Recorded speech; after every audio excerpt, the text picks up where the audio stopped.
This is the Superstar Diaries Podcast. All right, cool. So what's up, everybody? Welcome to another episode of Superstar Diaries, where we talk about what Brad thinks. So what do you think about, Brad? I think about how you feeling today. Hungover. I think the Nuggets are looking very good. Me too. I'm excited about the Nuggets. I can't wait for I mean, last night was like playoff energy at the end. Yeah, they're playing great. The boys are healthy. Both of us are season ticket holders to the Nuggets, so both of us are big basketball fans. The Nuggets winning the championship was definitely like a life-changing moment for me. Definitely. Yeah, they had never won one or even been close. I've been a fan ever since I was a little kid going to the basketball camps like Bill Hanslick and Alex English used to live in our neighborhood. And so, I think when I was like 5 years old, it was like Field of Dreams, I would love to be the first 7-year-old in the NBA and I make every shot. I had those crazy dreams. Every year when you had season tickets, before I had season tickets, we had Carmelo Anthony, and every year we lost to the Lakers. Yeah. First round playoffs out. First round playoffs out. First round playoffs out. So. And all those guys used to come to Beta all the time, which was always really fun. But yeah, just seeing them get their act together. Jokic hitting that amazing shot last night. Probably. How far? What's the distance on that? I mean, I'm thinking he was off the side of the free throw line. I mean, with the angle, about a 90-foot shot would be my guess. They said 66 feet. 66 feet. Wow. So, I mean, last night we actually thought, could you even throw the ball 66 feet? And not even hit the backboard, but just clear the out of bounds. Yeah. Brad said it's easier than I think, but I don't know. I thought I'd have to shot put it, spin twice. Step into it. Yeah, you got to be moving forward. Like Jokic was caught it and moving forward and, put it. But, you're not that athletic, so. Yeah. As you are. Look at that stunning body. But what is this tracksuit? Is this a Jordan? No, just a Nike one. Oh, okay. That's nice. Speaking of athletic, what are you talking about? I've won 6 out of the last 8 DAC men's championships. Yeah. It's not athletic. I do old man yoga and walk on a treadmill once a day. Wow. We're different. Yeah. Definitely different. Still hooping. Hopefully never going to stop. So we're pumped about the Nuggets, pumped about just the whole I'm from Denver Manufactured Superstars podcast. It seems like our Manufactured Diaries, feel like we're getting a lot of traction. Shawn sent me a list of the potential guests that we're going to be getting. It's going to be really fun. It's like 2.5 years worth. I think we have 147 people. So, and we're only trying to get 20. So, it seems pretty logical. Let's kind of talk about kind of not the reinvention, but the evolution of the Manufactured Superstars. Let's talk about where we are in the studio right now, making a couple really fun tracks that I think could possibly be hits this summer. We're going to be shooting a music video with Kayla Ray and our new R&B dance rework of an old 90s track. So we're going to be throwing a party for that coming up February 23rd. We got the flyer. It's Wig's birthday. So we got to give Wiggs the full Manufactured Superstars experience, but it's going to be a Sunday fun day brunch. We're going to play a 2-hour old school R&B set. And then we're going to show the camera. And then we are going to do the 90s rework of Brandy that Kayla Ray is going to be singing called Best Friends. So shooting that music video, playing an old school set, and then kind of probably closing with our new single is kind of the vibe that we're going for. Super exclusive, maybe 150 people max. 10 VIP tables, all of our boys, all of our friends. Yeah, Bad Brew House upstairs in the lounge with where they have the DJ booth sound system. So, but just for the evolution of our sound, as we're getting back into this, we want to be playing obviously our main room Manufactured Superstars stuff, but we really want to evolve as artists, and so the new vibe that we're at is kind of at this more 120 to 125 BPM, very groovy. Like I said, this 90s remake is going to be really good. This girl absolutely destroyed the vocal. And, just being able to do more Sunday fun day brunch type of sets is definitely a goal of what we want to be doing, in 2025 and beyond. Obviously, the main room, big room sets is going to be fun, but this is at a time frame that really is nice. Don't have to stay up till 4 a.m. Yeah. We could be done at 4 in the afternoon. Doesn't Wiggs will seem be to go- blacked out in an Uber by 5, maybe even earlier. We'll see if think he'll make the whole set, or do you think he'll actually get too drunk? Well, I mean, we're shooting this music video, so I hope he can keep it together till from noon to 4, and then What are you gonna wear? I don't know. That's what I was gonna ask you guys. What are you Like, gonna wear?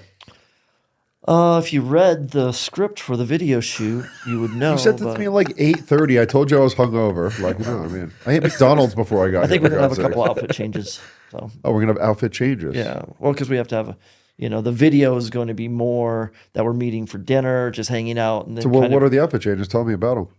Well, I'm telling you the music video. So okay. we're starting at like a dinner with friends, and then it kind of we get recognized, we get moved to a private room. Some more of our friends are there. The owner, maitre d', kind of asked us if we want to DJ. We DJ'd there before in the past.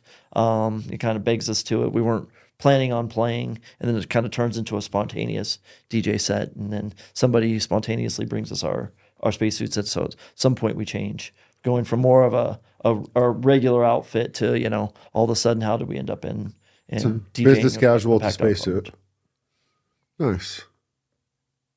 yeah, I'm excited. Can you explain a little bit about it? Because I don't think most people know what to expect of the R&B vibe. I mean, we're playing like a full R&B set. Yeah, I mean, Sing along every single song. You know the words too. yeah, but that's what I mean. You're getting microphones and stuff, right? yeah. Like, So we're gonna have a choir.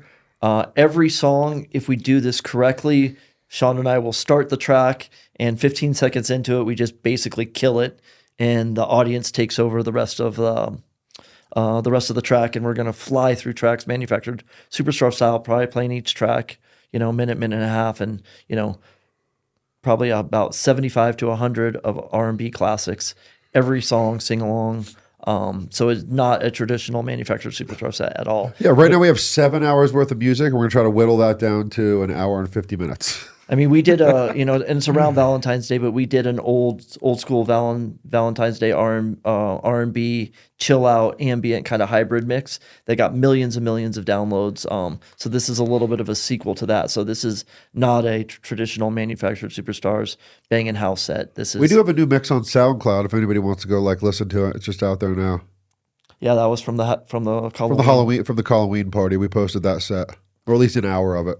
and that was all new music. But this is definitely something that all of us really liked. We kind of grew up in the old school 90s R&B from Jake, who's going to be a host, Vanessa and JB is going to be a host, Michael Swift, where we're doing this at the Bout Brew House. So it's definitely a nostalgic set. We've been following some people on like Instagram, and this has been a real sensation going on over in Europe and in Australia.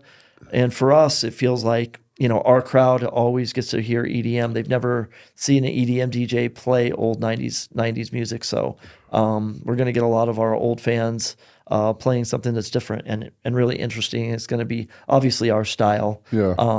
But yeah, we want all audience participation. We want the whole venue to be part of this music video and really have a lot of fun. what's the preparation like? Like, what do you guys got to go through for this? Download all the songs, which iTunes really made hard for. I don't know what they did to it, but now nobody wants to own songs. They all just want it to stream. So, buying whatever, like I said, 7 hours worth of music. How many songs were on that playlist? Do you remember? Yeah, I think we're at like 100 songs. So, but just like we normally do, so we do edits. We never played an original song ever. So everything that we play is an edit or a mashup. And so this is a little bit harder because the tempos and BPMs are different. Dance music, you stay at the same oons, oons, oons, oons. Where here, the BPMs change, but we will do custom edits of every song. Yeah, so bringing them all into Ableton, chopping them all up, taking out the good parts, taking all the crap that, when you're trying to play that many songs, people only want the verse chorus out. Yeah, I think it's one of the biggest mistakes in karaoke is, they do the whole song and, it's there's always just a part of the song that's really good. So I most likely will play intro, verse, chorus out. That will kind of be our arrangement. If the second verse is better or whatever Whatever part we like. Yeah, whatever part we might like. just loop, if it says something, we might just loop that for 10 minutes. But we'll we got to get it. We got to get the audience to recognize the track very quickly, so that they can, and like I said, hopefully get the song started, the choir, and just kill it. Let the audience take over, as much of the song as they can, and then get out of it pretty quickly and do it again and again and again. So it's going to be very high energy. How many bottles of champagne do you think will be sprayed? Well, tables are expensive for this. I mean, it's a very exclusive event. So, I mean, there's only 10 VIP tables Are available. you going to spray a bottle of champagne? I don't like that. I mean, we were part of. I'm going to squirt one on Wigs for sure. Yeah, please, man. It'd be an honor. Like, I mean, at some point we're going to play Happy Birthday, probably like that like children's birthday theme song. We have like a little 4-year-old choir singing Happy Birthday. And I'm probably going to dump a bottle of Cooks on your head. I'm not shooting Dom at you. So. None of the good stuff. Yeah. I mean, I can tell you that every single night that we DJ'd, every single night at Beta, it was always somebody's birthday. And so we are always prepared for a birthday because it always is somebody's birthday. So that's a very, very good chance we'll drop the happy birthday. Yeah, there's Kayla Ray's 365 birthdays a year. Kayla Ray's an unbelievable singer, so she'll do an a cappella version of the single live. Hey, is she from Colorado too? That's what I was. No, Oh, she's not. No. She moved to Colorado though. No. I thought I was reading Her something. on manager is from Colorado. Oh, okay, that's what it was. Yeah, then. side 3 where you shot Yeah. that podcast with Yeah. Brad. Ah, okay, Yeah, so she lives in LA. okay. Well, that's awesome. How'd you connect with her? Yeah, from our manager, not from our manager, from where we engineer all of our tracks, which is Side 3, which is the biggest studio here in Denver, where we do all the Dolby Atmos stuff. It has the biggest recording studio. So anytime a big artist is in town, Ed Sheeran, Justin Bieber, they use his big studio. He managed DJ Frankie, who produced, I think, 5 #1 pop records. So Yeah, like Madonna, a couple Madonna songs, Flow Rider, Right Round, a couple of stuff. B.O.B. Airplanes, Yeah. Enrique Iglesias, Tonight I'm Loving You. I mean, big songs. So he manages Kayla, and so we got her from that. Yeah, she's flying out to do this. So hopefully we'll get her on a podcast, but she's absolutely blowing up right So now. Brunch, February 23rd. R&B brunch. Can you zoom in on that? Yeah, over there. I'll throw up the graphic too. And then go to superstardiaries.com if they to get more info and tickets. Yeah, and tickets all are that. online now. Yep. Do we have the link? Did you get it? Yep. All right, I got cool. the link, throwing it out. I mean, this is super limited. Like, I mean, think yeah, 150 what people we max. think. I mean, all the tables are. We have one left. 1 or 2 left. Yeah. Yeah. So I'm glad. I appreciate you guys throwing my name on the flyer. The champagne is just an added bonus if you're going to dump that on me. I'm not as sloppy as Shawn is. Oh, so don't whatever. wear your nice sweatsuit. no, there's always laundry. There's always laundry. That smell of champagne doesn't come So out. yeah, we're really excited about the brunch. So that's popping off. One of the other things we want to talk about today was the Avicii documentary that came out on Netflix. I don't know if people saw that. Tim was a good friend of ours. We knew him basically from the start of the documentary. I mean, like when he first came to Vegas, like his first show, we might have been there. Yeah, he played Beta, very early in his career, multiple times. And we knew Ash's manager very well. And I think we kind of told the story when whenever we'd play in LA, we had a residency at Playhouse at that time, and we'd stay at Jesse's penthouse at the W. And so He's in the documentary. He was one of Tim's best friends. And so Tim was actually staying. It's the only time I would always stay in Jesse's room whenever we were there. That's the only time I didn't stay in Jesse's room Oh, you get one of the other rooms? because Avicii Tim was already there, and he was literally working on levels at that exact same time. And so he was playing it. We're doing whatever we're doing, hanging out in the condo.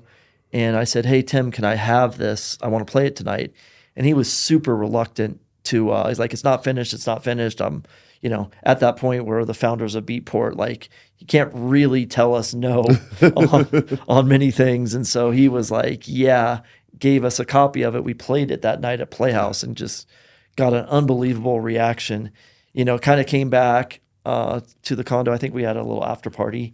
We always had an after We always party. had an after We party. always got in trouble for it. Jesse's all probably watching it. Well, they didn't even have cameras back then. Yeah, we But definitely. somebody told him, and he was always like, "What are you guys doing in my apartment?" I think it was every time. Don't throw an after party. Every time we threw an after party. Every time walking home, we'd buy all the roses from the lady selling them on Hollywood Boulevard. Go back with 20 people. And every time Toddy Bo would blame us. Yeah, blame oh, me, yeah, I that would was really blame him. Toddy. Yeah. There was a lot of blame going around. Nobody actually took full responsibility for the after parties, but for whatever reason, our after parties at Jesse's were pretty. Well, it was a penthouse condo in the W Hotel, basically attached to Dre's, the nightclub. It was literally made for after parties. Yeah, if you did have an after party, all you heard was the nightclub until 4 o'clock in the morning. And we shot the Take Me Over video there. That was shot there. And it was walking distance from Playhouse, so it was really easy. Yeah, I mean, it was right on Hollywood Boulevard in the W Hotel residence. So, do you remember that one time? It was I think one of our last Playhouse residencies, because then we were going to sign, I think, with SBE, and we were really busy, really tired, and I think we were under very strict rules to not throw an after party, and we basically said, we didn't call anybody when we got to LA. Like, we were just gonna, I think, do the show, fly in, fly out. And for whatever reason, Toddy, I'll make him, like, we didn't tell anybody. And I think he invited one or two people to come before. And there was literally 100 people pre-party before we played. And then we walked into Playhouse. Rush and Rob was like, what are you guys doing? And we literally rolled. In Vegas, we roll 100 deep a lot into the club. This was the time where, like, Shawn and I, like, Shawn, oh, I'm not drinking tonight. oh yeah. Brad and Shawn, like, hey, we got to get in, get out, do the show. Oh, is that where my stalker was there? Dave, remember Dave, my stalker? I don't remember that, but I just remember, like, how did we end up with having a pre-party bigger than the after party usually? And then, of course, we threw an after party, and then Jesse was super pissed. Wait, you had a stalker? Literally? Or You don't remember Dave, the stalker? The guy that would stand next to me in the DJ booth all the time? You're the one that named him the stalker. Yeah. I need a picture. I mean, Was it LA, Vegas, Denver? No, just LA. Just LA. It was like a chubby white dude. Would literally, I don't know how he even wound up getting in the DJ booth. I think we actually had to have him kicked out eventually. I mean, how many times did he stalk you? I mean, every time we played a Playhouse. But going back to Avicii, so we're working on these new tracks, and what I think, part of Avicii's brilliance was he would, most EDM tracks are made in minor keys. To do a track in major is really hard without sounding like Disney on Ice. To produce a track in major, and that was. Well, he had a lot in minor keys too. But one of the tracks we're working on is kind of in one of the same keys that Avicii did a lot of his music in. And so it's kind of interesting that as our production is evolving, how far ahead Avicii was. No, I called Brad the other day, and like we've been working on these kind of like Afro house beats, and it's all like piano stuff with chords, but they put the melody in the chords. So like, it's piano, dun, dun, dun, dun, dun, but the chords are all let in together. So it's like, dun, dun, dun, dun, dun, dun, dun, dun, like it's all kind of part of it. And I literally was listening to it, and then I was like, a lot of this sounds like Avicii. Like once I actually like stripped out the kick drum and the vocals and all that stuff and just was listening to the music. And I mean, I literally think Avicii created Afro House, even though he didn't know he did, just because they all do the same exact type of melodies.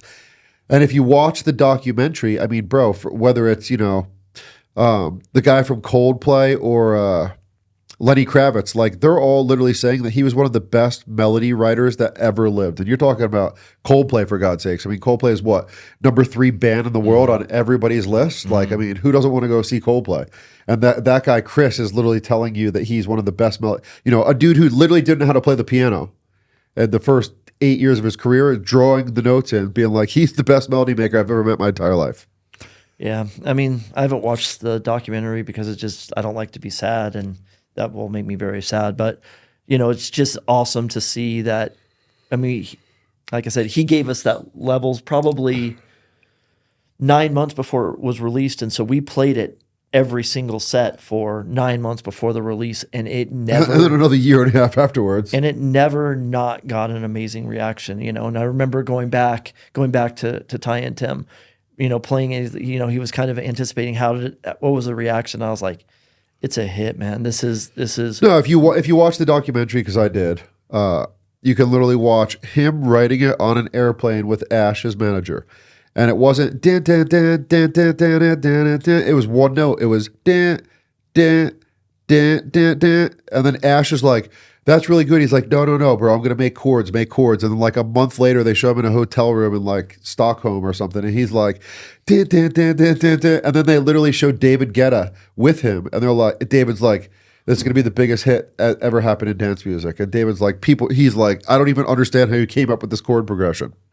Yeah. I mean, he was, like I said, he was working on it in the W when we were, and so it wasn't a finished product, but it was pretty close because we didn't do anything to it. And we edited pretty much, I mean, we do edit every track that we played. We couldn't really do an edit of the track because it's really kind of 3 tracks in one, with the build, the breakdown to the Aretha Franklin, and then the drop, which is, so you can't really do a mashup of it. And again, I think it was a big part of us blowing up as DJs because we had a hit record well before everyone else, and nobody had this. I mean, there was a couple guys in Swedish House Mafia that had it, Avicii had it, and us, and he was, begging me not to share it with anybody. And obviously, we didn't really share our edits anyways, but super thankful for him, to share that with us. And then super inspired that he's still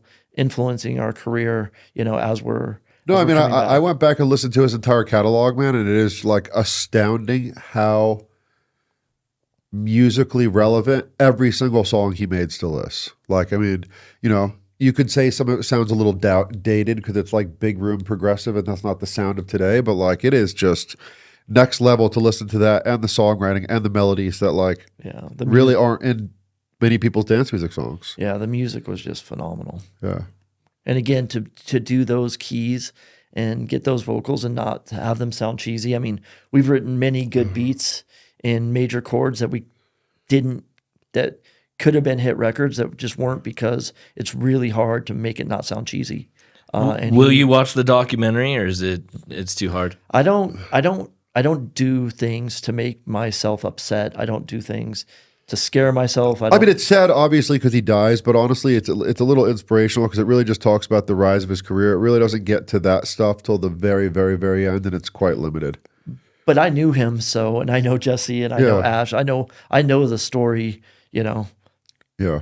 in real life, in real time. Like I said, I remember, drinking bottles of Jaeger with him. Like I remember sitting on the floor in DJ booth drinking vodka, Grey Goose out of the bottle alone, just the two of us. Don't you remember the Jaeger? Like he would drink a bottle. I mean, he would, at the beginning he was really insecure. I mean, we did a lot at Excess with him because he was at Excess the same time we were there. He always had a bottle of Jaeger, and we'd all drink it, passing it around. And then when we were in Ibiza with Tiesto, we did Ushuaia with him and Ash, remember? And all those, all that type of stuff, like right when he really started to kind of blow up. So yeah, and he was a resident with us at Excess. So yeah, it talks a lot about like then he did that like kind of folky country sound, and like going to Nashville and working with songwriters that were like there's this one guy who sung like I don't remember the name of the song, but who sung the song, and he was literally like, so I get this call. He's a country singer. He's like, I get this call from this guy Ash, and he's like, I want you to do a dance song.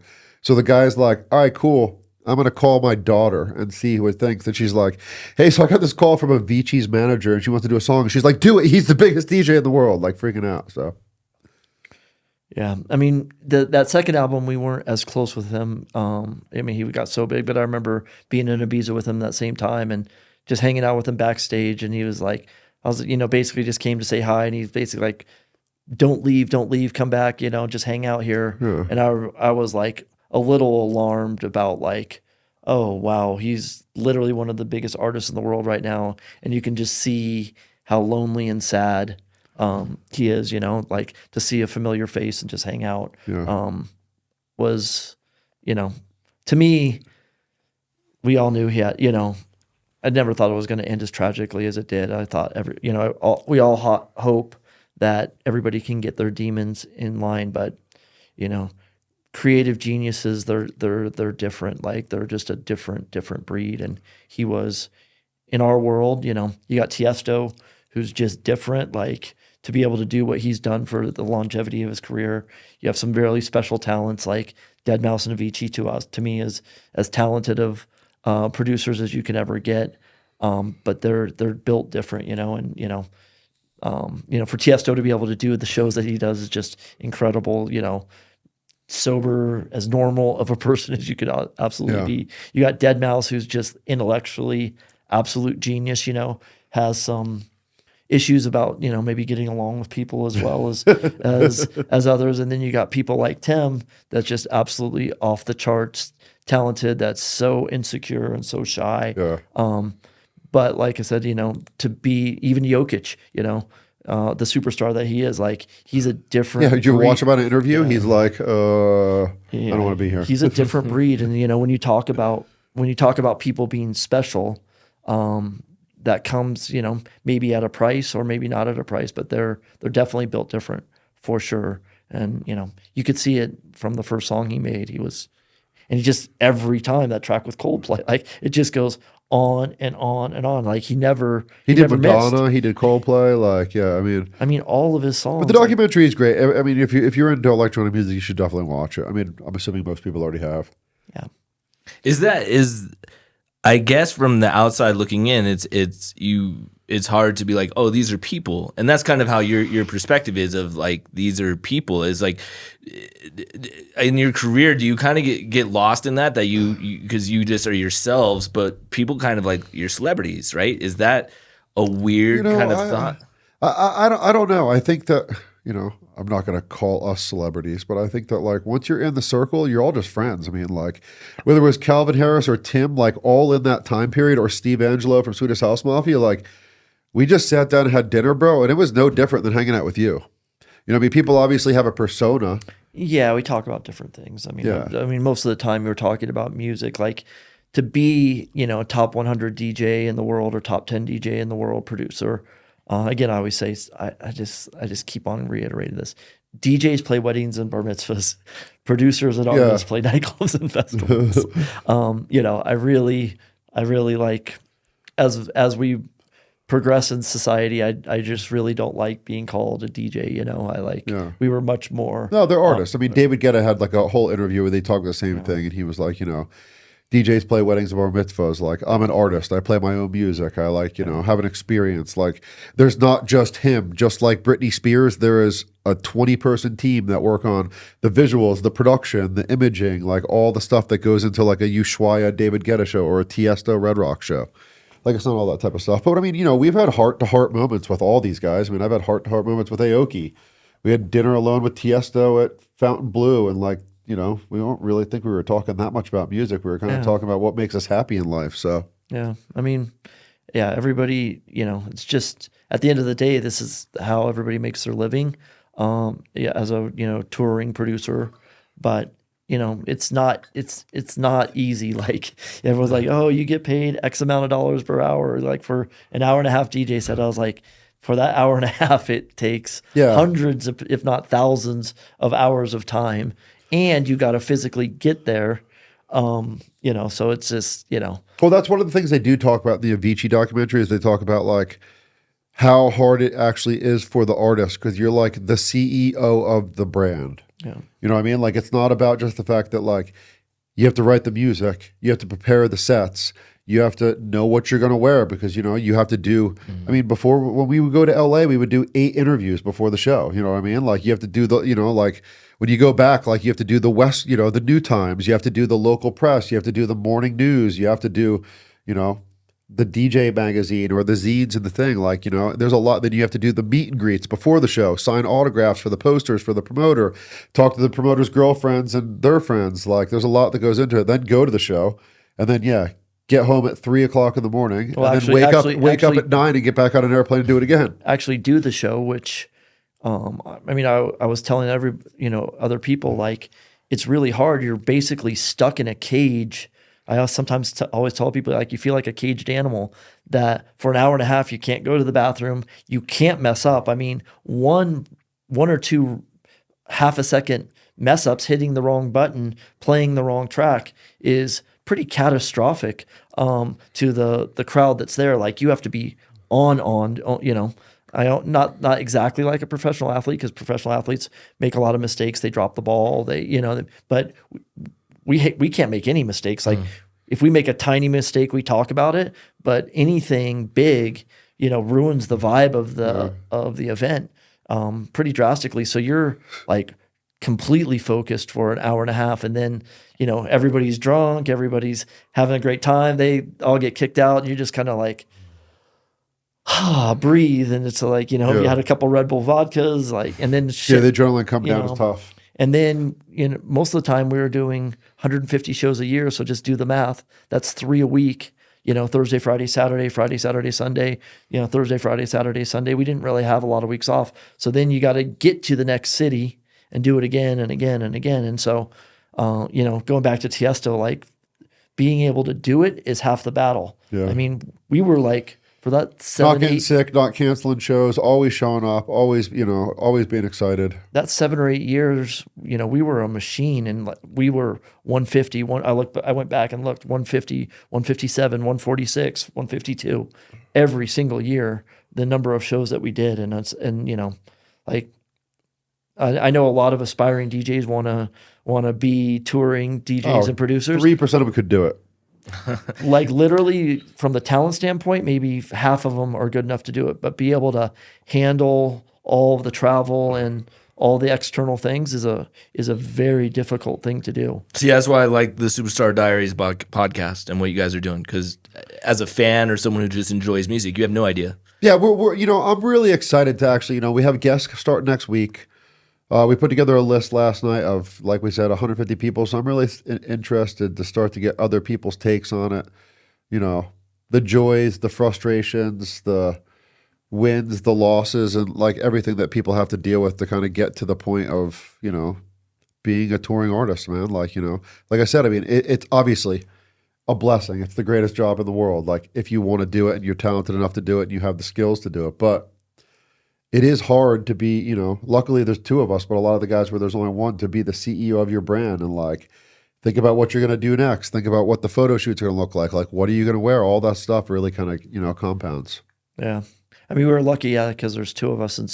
And both of our skill sets don't overlap a lot. The things I'm really good at, Shawn necessarily isn't the really good things Shawn is good at, is my weaknesses. And so, for us, our partnership was really like pretty much as ideal as it could. I mean, we barely even had a disagreement over the 10 years that we were traveling. Like very, very, very little. He understands who I am as a person. I understand who he is. We don't have to push each other through the airport where the other person's drunker than the one before. Like I think there was one time that I pass out. I think I was in the TSA. Oh yeah, totally. I was actually about to say that. I think I fell asleep in the body scanner, and I literally was like, "Bro, you got to pull it together." I might have smacked him in the face, and I was like, "Look at me, go." Wait. So go into that story. What happened? Is that just it? I mean, well, like Brad said, like sometimes touring, the routing is hard because if you're going from, let's say, Portland to Tampa, there might only be one flight a day, and the flight might be at 6:42 a.m. So if you get done DJing at 3, you go back to the hotel, shit, shower, shave, go straight to the airport because you got to be there an hour and a half early. You're clearly still drunk.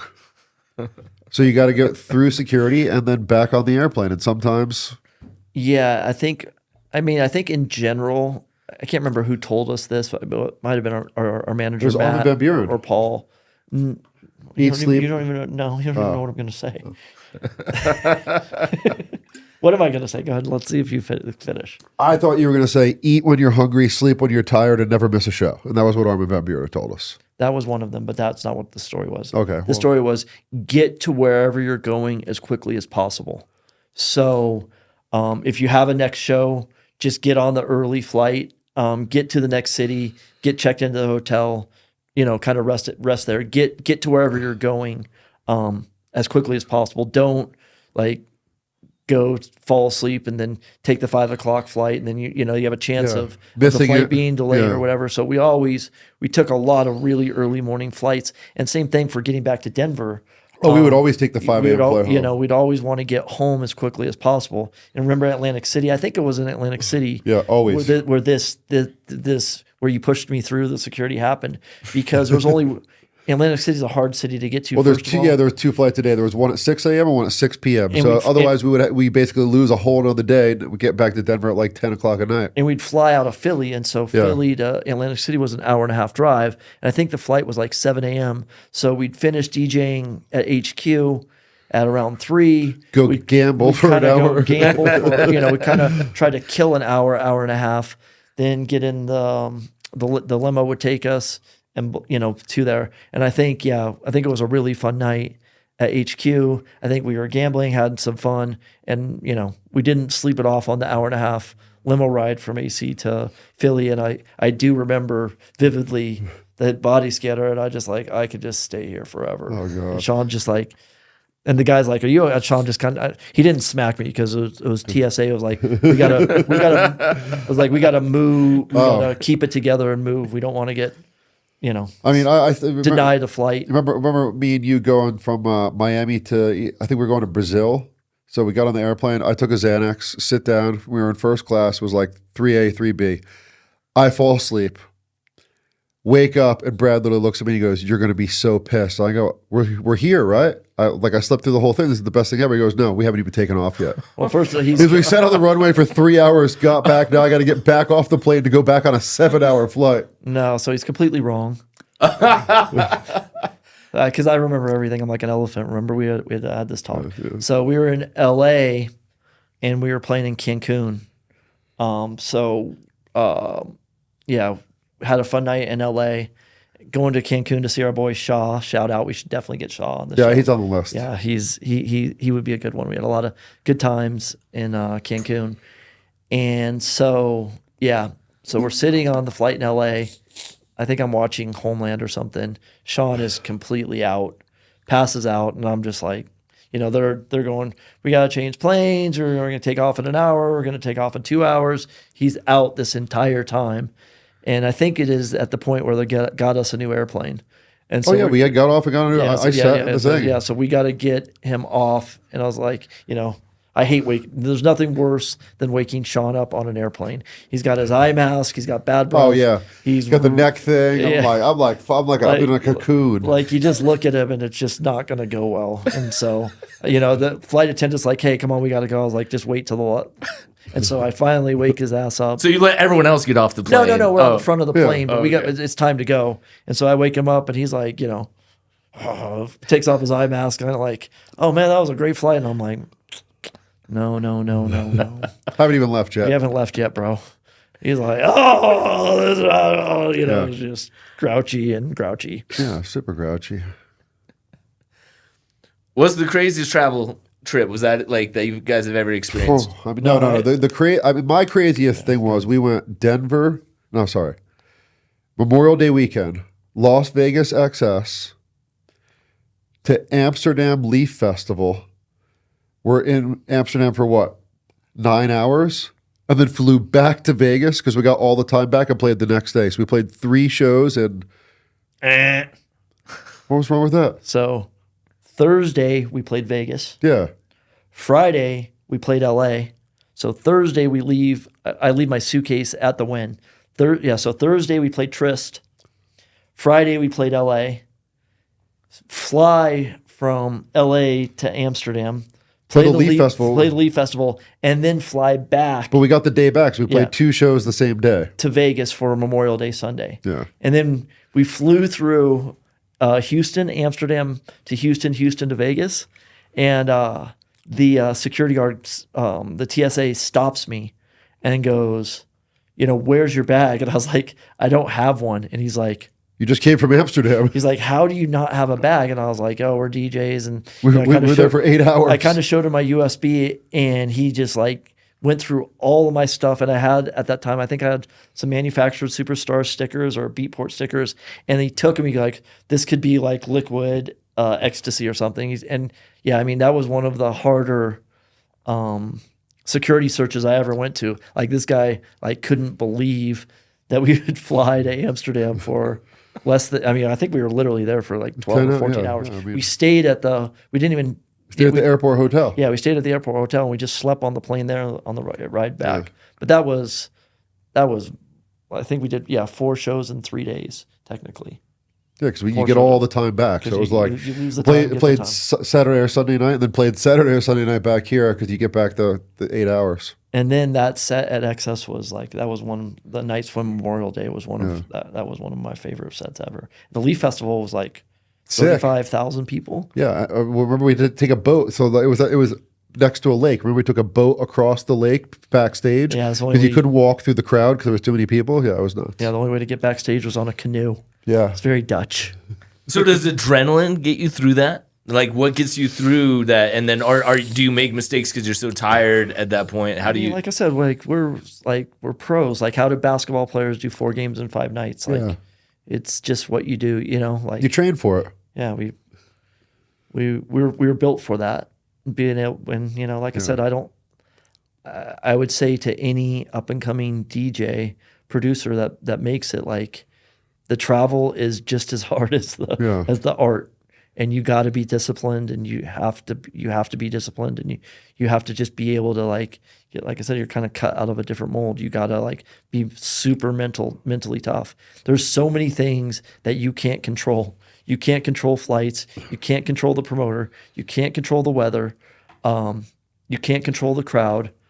All you can do is control the things that you can control. Your attitude, and the music that you play, knowing that it's going to entertain the crowd that's coming to see you.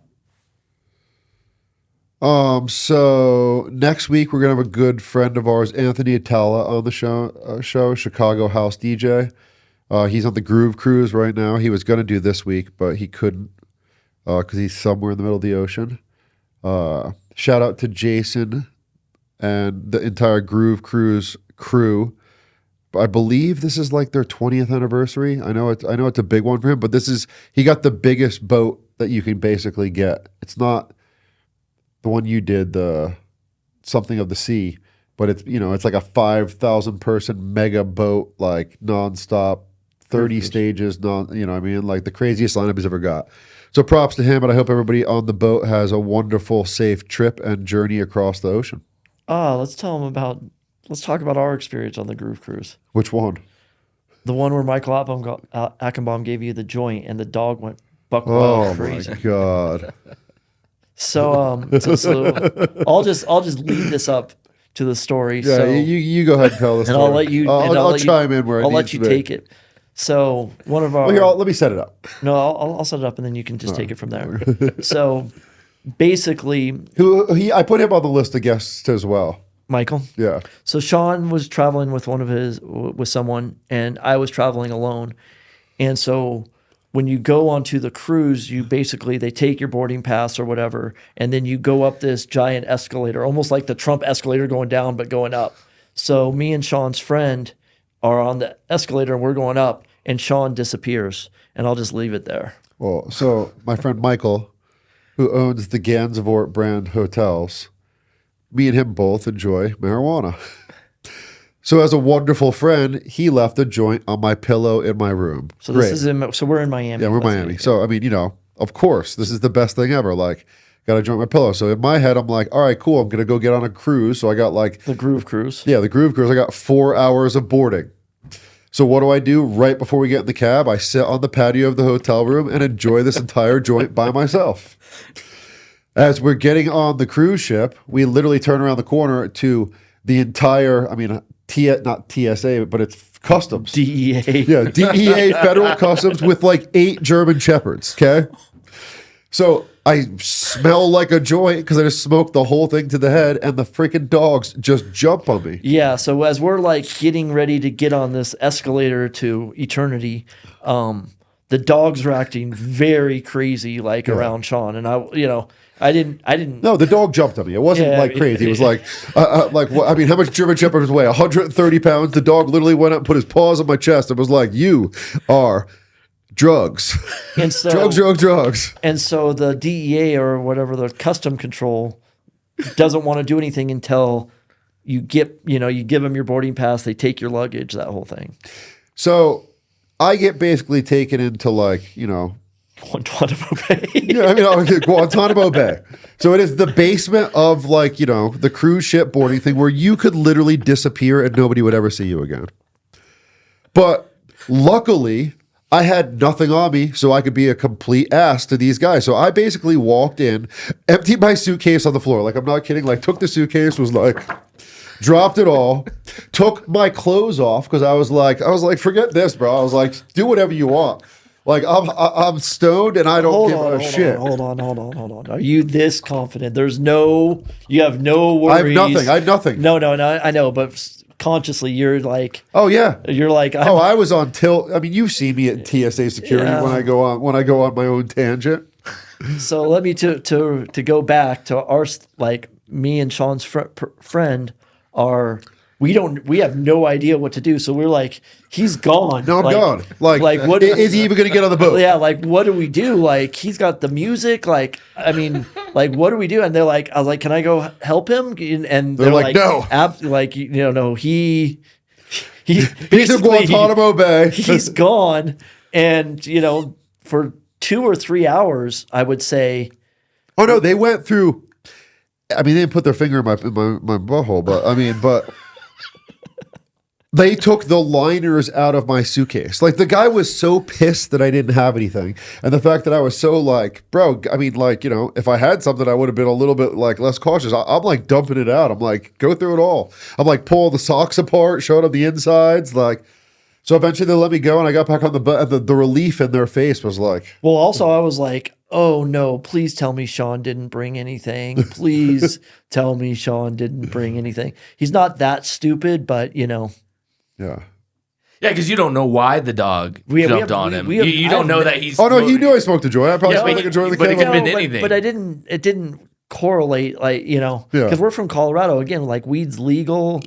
No, this is before weed was legal. Maybe no. Maybe not. Yeah, I don't know. But it was like I was much more concerned that he had other things. And I was like, you wouldn't be that aspirin, dumb. things like that. You wouldn't be that dumb, would you? I mean, another reason why we never played Dubai or whatever. Yeah, I mean, after Groove Rider went to jail for having a little shake in his bag, now what we want to do is go to Dubai. So yeah. Oh yeah, that was a tough one. But I got out and I got back on the cruise ship. I think I went straight to the buffet. It was a glorious day. Yeah. Because I still had the munchies, That was like, oh man, what do we do? So yeah, next week, Anthony Atella, Chicago house DJ, who is now on the Groove Cruise. Hopefully he didn't get searched. Hopefully he makes it back. Yeah, hopefully he makes it back. But you remember on the way back too, like the drug dogs were. Oh yeah, they board the ship on the way back to the U.S. Coming back. Like about an hour or two off the coast, they're like Zodiac boat on and like everybody jumps on and like that. But it's a fun trip, the Groove Cruise. Yeah, we look forward to maybe doing our R&B set or our Sunsets sets maybe on the Groove Cruise. That would be a pretty good setting for that.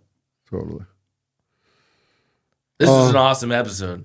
I think this is a good episode. Great. Yeah, loved it. We're really excited. So we'll start to probably tease multiple guests in the next couple episodes as we get these kind of guys all booked over the next week. If you could work on what the Zoom invite's going to look like, I could draft up like a little message. And I honestly was thinking about, so you guys should both look at that Google Doc that I did and just give feedback on the comments, because it's nice to tell people a little bit about what you want to talk about. The one you sent last night? Or when did you send that? The one I sent a while ago. Oh, okay. You know what I mean? Yeah, But with our things of like flashback, flash forward, like, okay, cool. What was the first time you were starstruck? What was the first time you did your thing? Because I would like the people to at least be able to think a little bit about what they want to say, so they're not just like, because sometimes, people. Yeah. So to give you guys kind of for the flash forward, to give you guys kind of context of what we're working on a new EP. We got 4 songs. Oh, 3. Well, 3.5 done. We got about 3. Yeah, probably 3.5 songs in the way past 50% range, which is really exciting. So I think it'll be fun to kind of talk about what we're doing, and then when we feature the tracks on the show, debut them or whatever, that you can say like we started probably working on both these tracks right at the beginning of the year. Would you say? Yeah, after I got back from the island, yeah. I came up with the concept of this 90s R&B thing probably in December, really wanting to do this. We got the vocal 2 weeks ago? Yeah, vocal 2 weeks ago, and we're doing the party February 23rd. So I think it's good to kind of share with the listeners, like kind of what our timeline is, and how fast we act, and how fast from an idea to concept we get. We don't waste a lot of time. Part of our success of our career is like, we made 3 albums. We want to make a new EP. We're shooting, scheduling a music video on February 23rd for this. Like, we're very proactive about how fast we get things done and at the quality that we expect. Wig's got a little lecture on the quality that I expect of things, It wasn't bad. It wasn't bad. I'll be nice. You're being nice. Oh shit. I mean, Shawn will be able to tell you, like, I get fixated on things. Oh God, I mean, forget about it. Like, if he has don't even try to change his mind. If I get fixated on something, it's going to get done the way that I expect it to get done. And part of the success that we've had is because of that. Part of why some people don't really like me that much is probably because I don't have like a filter. Like when I want something done, I'm pretty relentless about it. Yeah.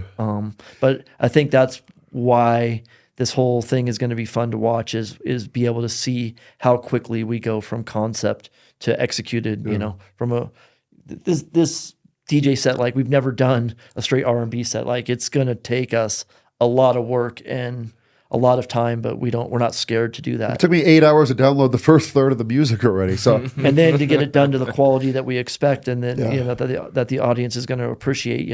It's just not downloading 15 or 50 songs from iTunes and smashing them together. Like you'll see the manufactured Superstar style and our commitment to the quality of product that we want to perform for people. Well, and I think it's important to have everyone like and subscribe wherever you get the podcast. Yeah, I was literally about to follow Superstar Diaries. We got Superstar Diaries for Instagram, TikTok, Facebook, all of that stuff. Spotify, YouTube, all that type of stuff. I mean, I was actually going to say the same thing. Like anybody listening, comments if there's DJs you want to see on the show. Can't promise them in a week or two, but we'd love to, get comments and feedback from that people. Always looking for aspirational people. So maybe even people we don't know that are just like very important to city scenes all around the world. We're not only going to do DJs, but we're going to do like DJs, booking agents, promoters, visual and lighting guys that like, everybody that makes the experience what it is. Cause like, agents, managers, but like, dance music's cool. Go back to the limelight in 1998. There was no visual screen. There was, there was like 2 lights in the corner, like going like this. Like, so now you look at like, what these DJs are doing with visuals and how they're like, it's almost like choreographed to it all. Like there's a lot that goes into. I mean, just watching the lighting design at Decadence and just, I think, I can't even remember how many fixtures they had. Let's just say 900, maybe more, maybe less, but to get those synchronized. And then I go back. Pyro, yeah. And then I go back to the old raves that Jason and I did, 99, 2000. I remember getting track spots and us not knowing how to program them. We actually just turned them on. They had a mirror and they had the preset. They did a lazy 8. And they would just do that. And we thought it was so cool from, going from plugging in track spots to being able to program track spots to, Decadence programming 900 plus fixtures is, monumental evolution. Yeah, then you got like the Sphere, you know what I mean? Like, which is like, you're talking what? Well, that's video, so I know, but still hundreds of, a year's worth of content to make one of those shows. So. Oh yeah, just to map that is just we should get Harvegas. He works for the Sphere. We definitely got to get him on here because I would love to be able to. Well, Cohen said he's going to do it. He was just in Europe this week. So. To go into the detail of the mapping of the Sphere is just astronomical. And if people want tickets to the Old School R&B event that's going down on February 23rd, then they go to superstardiaries.com. Yep. Yeah, the tickets are live now. So. Like I said, get them fast because they're super limited edition. Sweet. Well, thanks everybody for tuning in again, and we will see you guys next Friday. This is the Superstar Diaries Podcast. Like and subscribe.